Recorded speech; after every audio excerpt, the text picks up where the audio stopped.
नमस्कार, स्वागत है आपका ईटी नाउ स्वदेश पर। मैं हूं आपके साथ पूजा त्रिपाठी और आप देख रहे हैं हमारी खास पेशकश टैक्स मंत्रा। और आज फ्रेंडशिप डे के मौके पर हम आपके लिए खास पेशकश लेकर आए हैं टैक्स मित्र।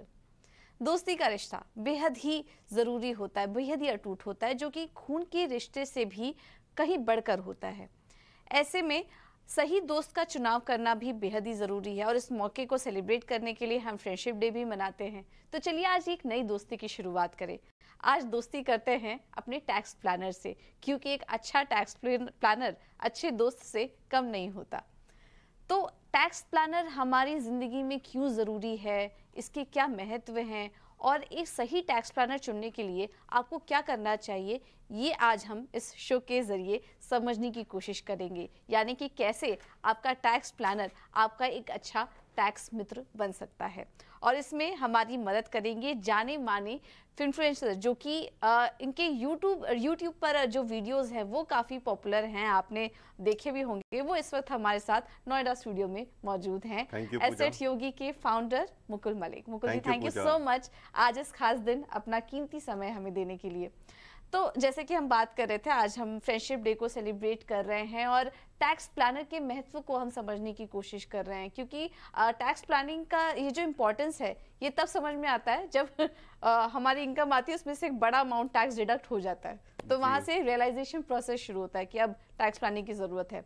तो जब ये पहली चीज रियलाइज हो गई, पहला स्टेप रियलाइजेशन पर तो हम पहुंच गए, अब वक्त आता है टैक्स प्लानिंग का। उसकी शुरुआत कैसे करें? देखिए, टैक्स प्लानिंग की जनरली, जैसा आपने बताया, लोग ना गलतियों से शुरुआत करते हैं। जनरली आप जब टैक्स ज्यादा भर देते हैं एक साल में, तो आपको रियलाइज होता है कि शायद मेरे को प्लानिंग कर लेनी चाहिए थी। और अक्सर हम इस प्लानिंग में लेट हो जाते हैं। जब जनवरी फरवरी आता है तब एकदम से हमें कंपनी वाले पूछते हैं कि आप अपने डॉक्यूमेंट्स जमा कीजिए, जितने भी, हाँ, डिक्लेरेशन दीजिए आपने क्या क्या इन्वेस्टमेंट की हैं। लेकिन मैं समझता हूँ कि ये प्रोसेस हमारा स्टार्टिंग में ही हो जाना चाहिए। जैसे ही फाइनेंशियल ईयर हमारा शुरू होता है तो ये तभी शुरू हो जाना चाहिए। और जैसा आपने कहा कि फ्रेंडशिप डे का मौका है, तो टैक्स प्लानर को डेफिनेटली अपना एक फ्रेंड बनाना चाहिए। और आमतौर पर ये जो टैक्स प्लानर्स होते हैं ये अलग नहीं होते हैं एक फाइनेंशियल प्लानर से। फाइनेंशियल प्लानर ही जनरली आपकी टैक्स प्लानिंग भी करता है। तो ओवरऑल मैं कहूंगा कि आपको एक डेफिनेटली एक्सपर्ट एडवाइस लेनी चाहिए। फाइनेंशियल प्लानर को आपको डेफिनेटली लेके आना चाहिए अपनी लाइफ के अंदर। जैसे आपका एक फैमिली डॉक्टर होता है, ऐसे आपका एक फैमिली का पूरा फाइनेंशियल प्लानिंग जो करे, ऐसा एक एक्सपर्ट आपके साथ होना चाहिए। उसके एक दो कारण हैं। पहला तो ये कि जो आपके फाइनेंसेस हैं, अब आपके पास टाइम नहीं है उनको मैनेज करने का। हो सकता है आपके पास नॉलेज हो, लेकिन आप अपनी जॉब में व्यस्त हैं और आपको बेसिक्स अगर पता चल भी गए तो अमेंडमेंट्स आती रहती हैं। जैसे टैक्सेशन है, उसके अंदर अमेंडमेंट्स आती रहती हैं। तो ये सारी अमेंडमेंट्स को ट्रैक करते हैं फाइनेंशियल प्लानर्स और टैक्स प्लानर्स। इसीलिए मैं समझता हूँ कि टैक्स प्लानर और फाइनेंशियल प्लानर का होना हमारी लाइफ में डेफिनेटली जरूरी है। बिल्कुल। तो देखिए दोस्तों, मैं आज अपने दर्शकों को दोस्तों बुलाऊंगी क्योंकि फ्रेंडशिप डे का मौका है। देखिए, टैक्स प्लानर की, फाइनेंशियल प्लानर की ज़रूरत बहुत होती है हमारी लाइफ में और इसका जो इम्पोर्टेंस है, महत्व है, वो अभी मुकुल जी बता भी रहे थे हमें। आपके पास भी, क्योंकि आप जाने माने इन्फ्लुएंसर हैं, आपने भी अपने रोज़मर्रा की ज़िंदगी में काफ़ी लोग आपके पास आते होंगे, मदद के लिए आते होंगे। किस तरह की टैक्स क्वेरी या प्लानिंग से रिलेटेड किस तरह के सवाल आपके पास आते हैं? देखिए, टैक्स क्वेरीज तो बहुत टाइप की आती हैं। टैक्स क्वेरीज अब सीधा यहाँ से शुरू हो जाती हैं कि किस तरीके का हमें आईटीआर फॉर्म भरना चाहिए। अब आमतौर पर एक इंडिविजुअल की अगर हम बात करें तो आईटीआर 1, 2, 3, 4 4 फॉर्म्स हैं। तो अलग अलग आपकी कैसी इनकम है उस हिसाब से आपको वो फॉर्म सेलेक्ट करने होते हैं। तो राइट फॉर्म सेलेक्ट करना बहुत जरूरी है। काफी लोग यहीं पे गलती कर देते हैं और उस वजह से टैक्सेशन के नोटिस आ जाते हैं। बिल्कुल। फिर दूसरी बात आती है कि हमें अपनी टैक्स प्लानिंग कैसे करनी है, यानी कि कौन से हमें इन्वेस्टमेंट्स करने हैं। तो वो अलग अलग सेक्शन है। अब उसमें हमारे पास कुछ टैक्स रिबेट्स मिलते हैं, हमें कहीं पे टैक्स एग्जेम्पशन मिलता है और कहीं पे टैक्स डिडक्शन मिलता है। तो यहाँ पे अगर मैं आपसे बात करूं तो ब्रॉडली सेक्शन 10 है जैसे हमारा, उसमें आपको एचआरए का डिडक्शन मिल जाता है। आमतौर पर कंपनीज आपको एचआरए देती हैं। तो एचआरए की वजह से आप जो भी रेंट भर रहे हैं, तो वो क्लॉजेज हैं, 3 क्लॉजेज हैं, उनके हिसाब से जो भी आपका मिनिमम बनता है एचआरए का, जो आपको डिडक्शन मिल सकता है, वो आपको एग्जेम्पशन होता है, सॉरी, ये तो एग्जेम्पशन आपको डेफिनेटली क्लेम करना चाहिए जो भी आपका एचआरए बनता है। फिर छोटे छोटे और भी क्लॉजेज हैं, जैसे कि अगर आपके बच्चे हैं और बच्चों की अगर कोई फीस जाती है वो उसके अंदर आ जाता है। हॉस्टल के कुछ अगर खर्चे हैं तो वो वाला आ जाता है। हालांकि वो बहुत बड़े एग्जेम्पशंस नहीं है, लेकिन फिर भी वो इंपॉर्टेंट हैं। फिर एक आ जाता है हमारा सेक्शन 80C जो सबसे इंपॉर्टेंट सेक्शन है, उसके अंदर सबसे ज्यादा इन्वेस्टमेंट्स होती हैं। सबसे ज्यादा क्लटर वही है 80C। हाँ, क्लटर्ड भी है, आपके पास ऑप्शंस हैं, वहां पे लोग कंफ्यूज हो जाते हैं बहुत। तो पहला तो आप ये समझिए कि ये जो टोटल इन्वेस्टमेंट आपको यहाँ पे मिलती है वो 1.5 लाख की मिलती है। अब आपको कई बार क्या करते हैं लोग, इंश्योरेंस भी बेच रहे हैं, वो भी 1.5 लाख की बात कर रहे हैं। जो लोग म्यूचुअल फंड्स बेच रहे हैं, जिसे हम ELSS कहते हैं, वो भी वही बात कर रहे हैं। सुकन्या समृद्धि योजना, ऐसी बहुत सारी योजनाएं, हर कोई वही बात कर रहा है। तो ऐसा नहीं है कि आप उसके अंदर बस इन्वेस्टमेंट करते जाइए टैक्स प्लानिंग के लिए, उसमें मैक्सिमम टैक्स बेनिफिट आपको 1.5 लाख का ही मिलेगा, ये पहले हमें समझना है। उसके बाद आप डिसाइड कीजिए कि आपके लिए उसमें बेनिफिशियल क्या है। अब जैसे इसमें भी अलग अलग प्रोडक्ट्स हैं। रिटायरमेंट प्लानिंग अगर आप कर रहे हैं उन प्रोडक्ट के साथ, तो आपको EPF में जाना चाहिए। आपके जो एम्प्लॉय प्रोविडेंट फंड है, वहां पे आप ज्यादा प्रोविडेंट फंड अगर अपना कटवाएंगे अपने एम्प्लॉयर के साथ, तो उसमें आपको फायदा होगा, इंटरेस्ट रेट भी काफी अच्छा मिलता है। इस तरीके की स्मॉल सेविंग स्कीम्स दूसरी भी हैं, जैसे कि सुकन्या समृद्धि योजना है, आप अपनी बेटी के लिए ये योजना के लिए अंदर आप इन्वेस्ट कर सकते हैं। फिर म्यूचुअल फंड्स के अंदर हमारा ELSS स्कीम है, इक्विटी लिंक्ड सेविंग स्कीम जिसे हम कहते हैं। उसके अंदर लॉक इन पीरियड डेफिनेटली होता है, मगर आपको मार्केट का बेनिफिट भी मिल रहा है। स्टॉक मार्केट में आपका पैसा निवेश हो रहा है तो उसका आपको बेनिफिट मिल रहा है। फिर इसके अलावा इंश्योरेंस अगर आप ले रहे हैं, तो मैं तो कहूंगा कि आपको टर्म इंश्योरेंस लेना चाहिए, क्योंकि वो आपका प्योर इंश्योरेंस है। हमें इंश्योरेंस और इन्वेस्टमेंट को जनरली मिक्स नहीं करना चाहिए।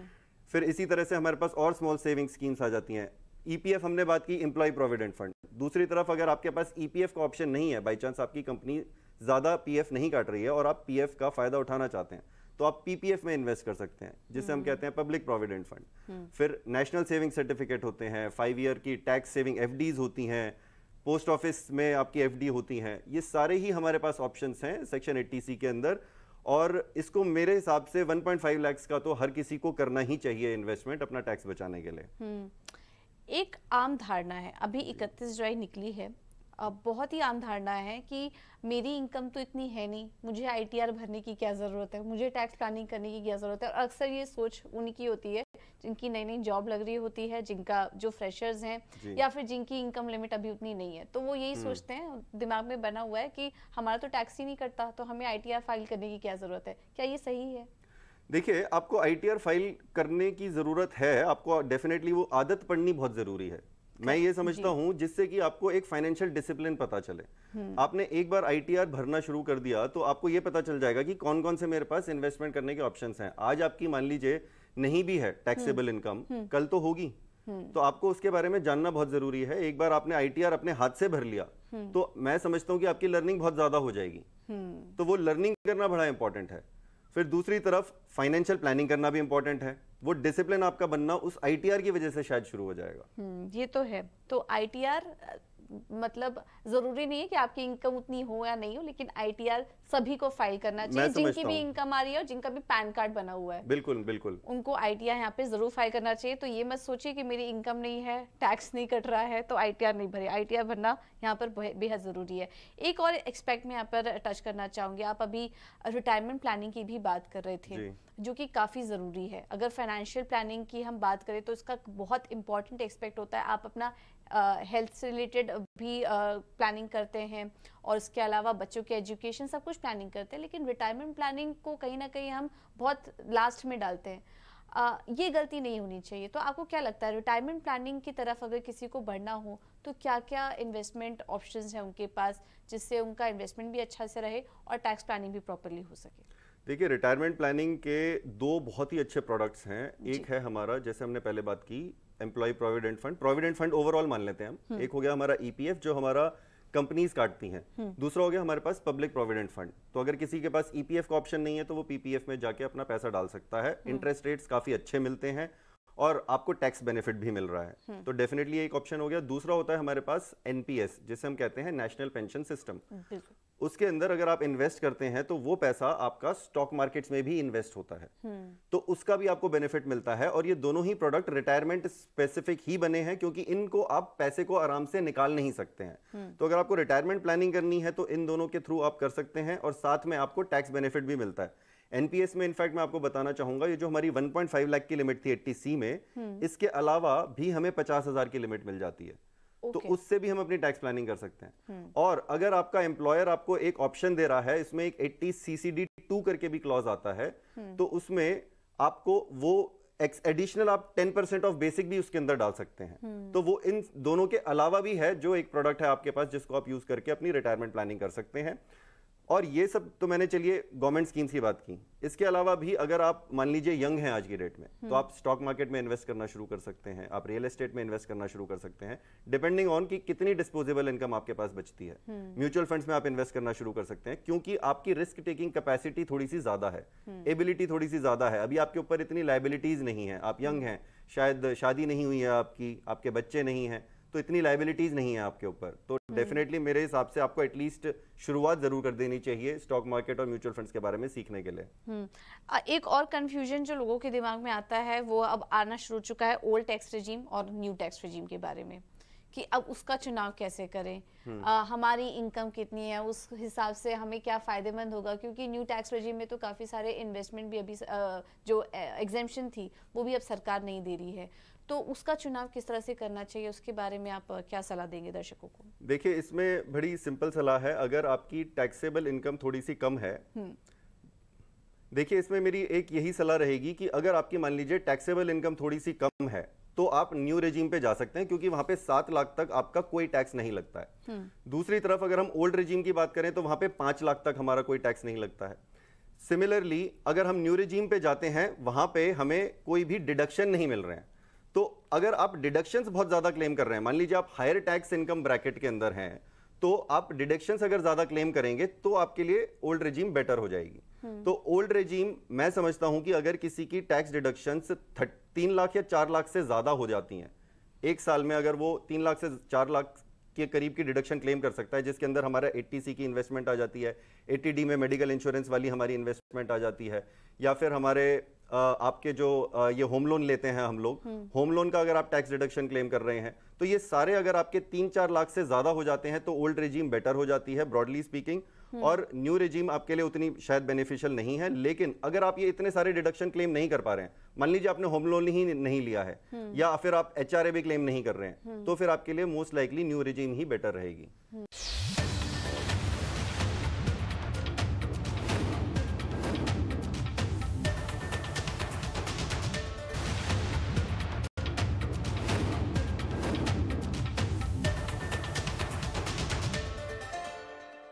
अभी 31 जुलाई क्योंकि लास्ट डेट निकली, हम बार बार उसके बारे में बात भी कर रहे हैं, काफ़ी सारे शोज़ और उस पर काफ़ी सारी चर्चाएं हुई हैं।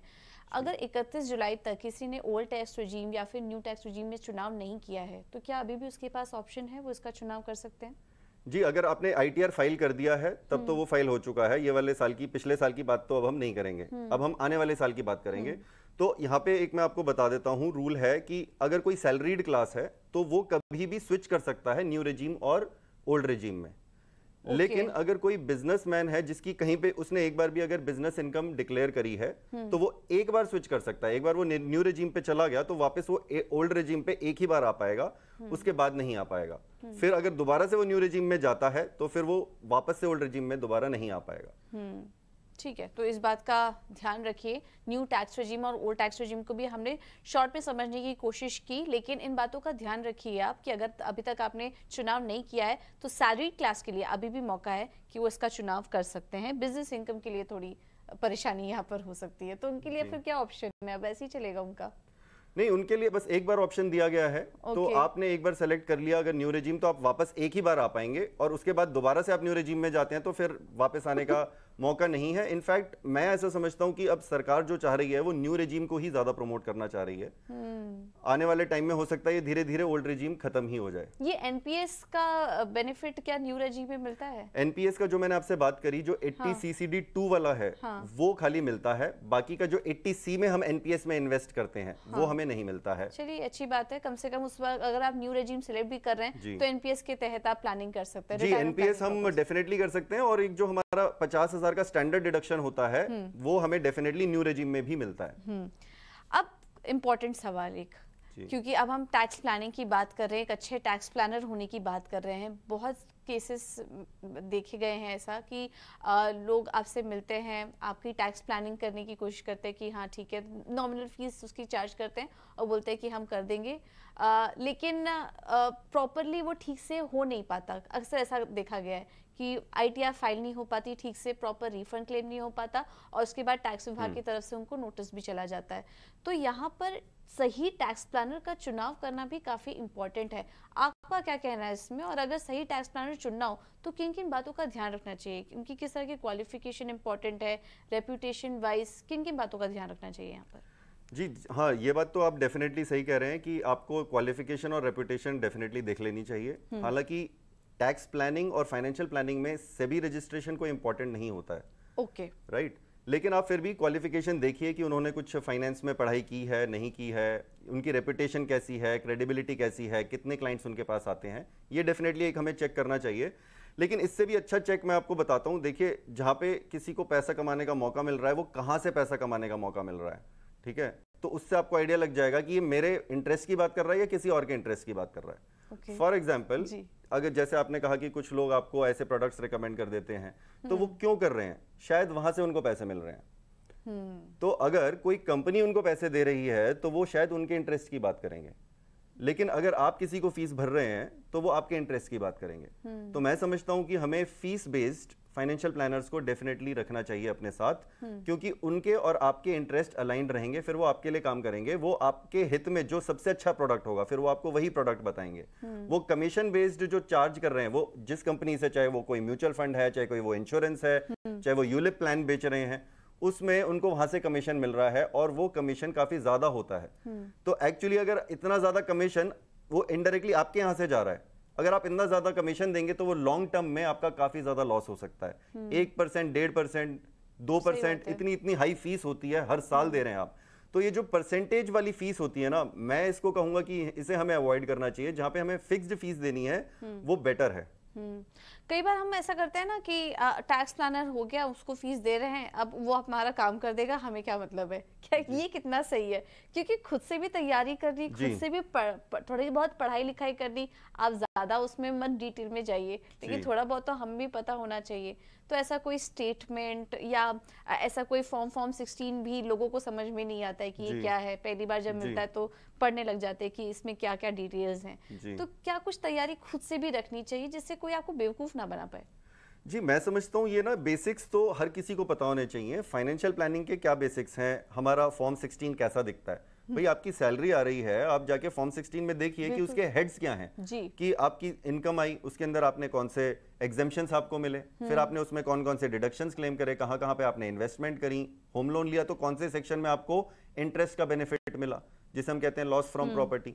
ये सब अगर हम बेसिक्स पता होंगे तभी तो हम क्वेश्चन पूछ पाएंगे। सही क्वेश्चन पूछना भी बहुत जरूरी है अपने फाइनेंशियल प्लानर से या फिर टैक्स प्लानर से।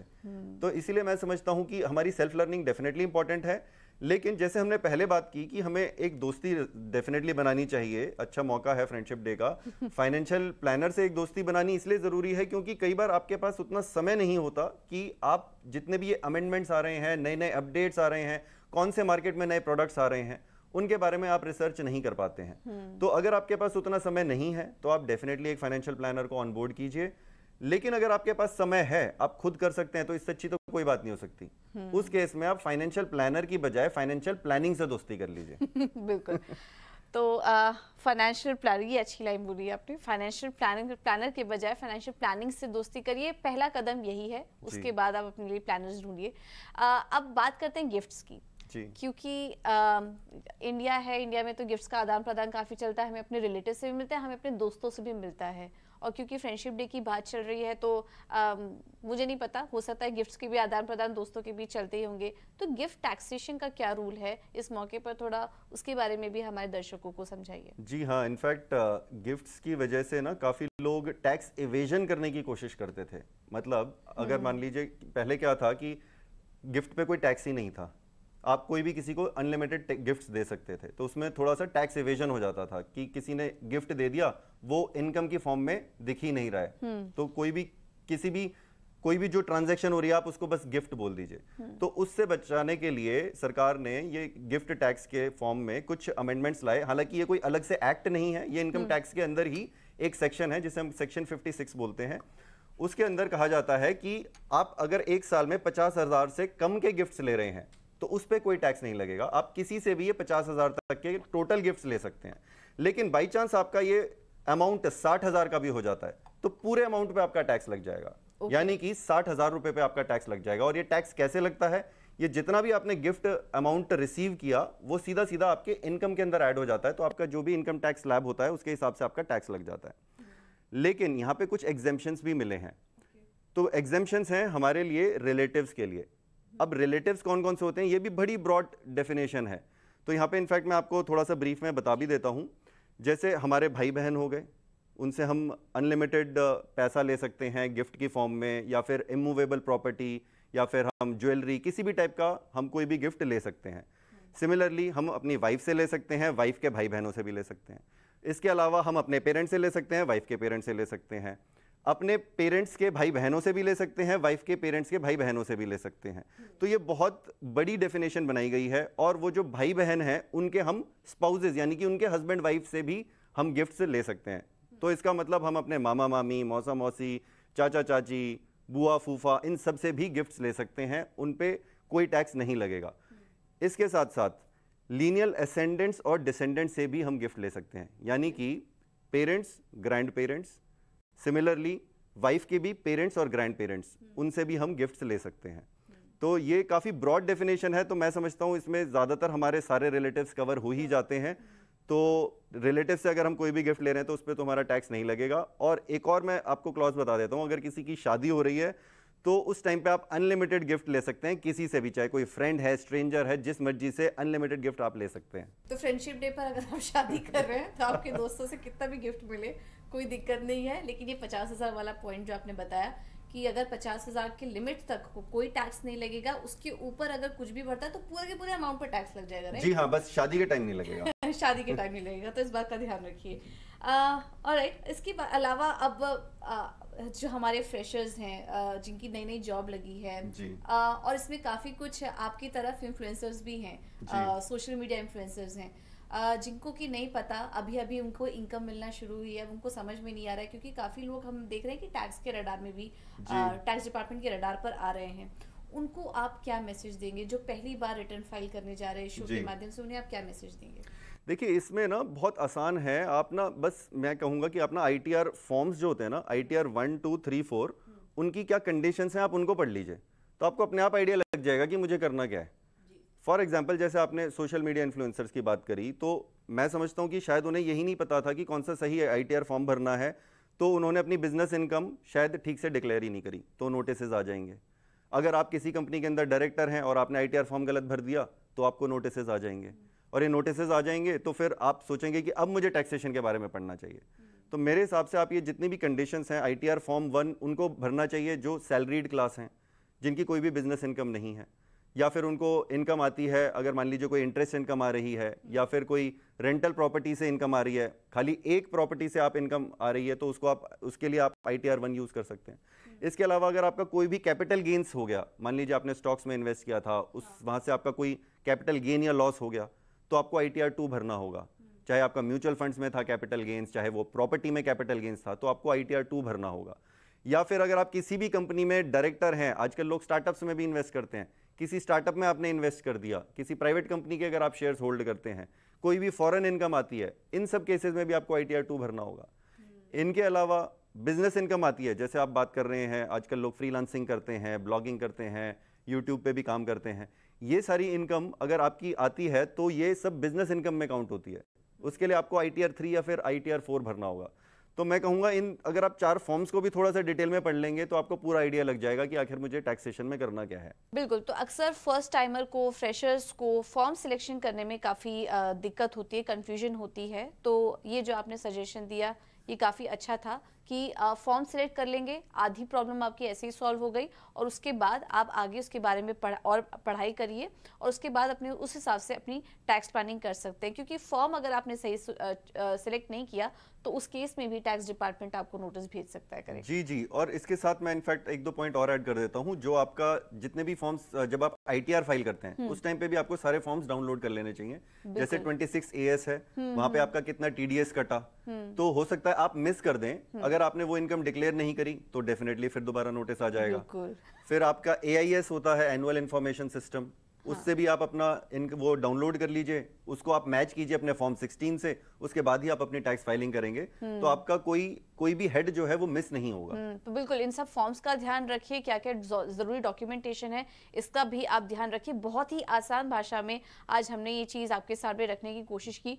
उम्मीद करते हैं कि इस शो के माध्यम से आपको समझ में आया होगा कि क्यों टैक्स प्लानर बहुत ज़रूरी है और उसको आप अपना टैक्स मित्र भी बना के रख सकते हैं। Mukul ji, thank you so much आज इस खास पेशकश में हमारे साथ जुड़ने के लिए और दर्शकों को आसान भाषा में समझाने के लिए कि टैक्स प्लानर क्यों ज़रूरी है। चलिए फिलहाल इस शो में इतना ही, मुझे दीजिए इजाज़त, नमस्कार।